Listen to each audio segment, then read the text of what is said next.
go somewhere? Sure. When you were dreaming of Claire all those years ago, was it because of My So-Called Life? Is that where you first fell in love with her? Maybe So-Called Life a little bit, but what else did you do? I still can't wrap my brain around the fact that a show that darn good ended after one season. Like, we didn't even make it to a full season. It didn't even. Well, it's like Bowie said, it doesn't matter who did it first, it matters who does it second. And I think it was maybe just a little too ahead of its time, like Jim and his prophecies. Yeah, exactly. TV was so different then. It was. I mean, it was.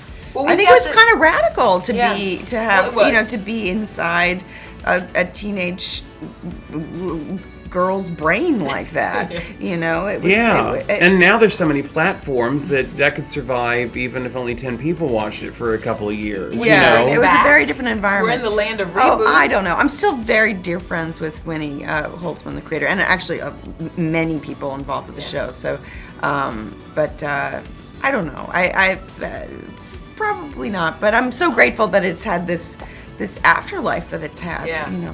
It's really amazing, cool. especially Wow. that it didn't do like a full season. Like, it is just reverberated. But yeah, I mean, sometimes. As have you. Playing a complex teenager back then or a concerned parent today, Claire Danes has been on our screens for decades. Up next, she stars alongside Jim Parsons in A Kid Like Jake, a drama that navigates themes like parenting and sexuality. You're the one buying him every princess DVD you can get your hands on, and then freaking out when people start to notice. Is it any wonder he's confused? I so recognized my own experience in this story, but I think Jim, for example, doesn't have a child, and he was as drawn to the material as I. So I don't think that it's required to be a parent necessarily to see yourself in the story. We're both in long-term relationships, and as natural and organic as I know mine feels, and I'm sure yours does too, and it feels like, well, this is the way it's supposed to be. I always feel very fortunate, like, what problems could we be presented with that would really put us at a crossroads? Right.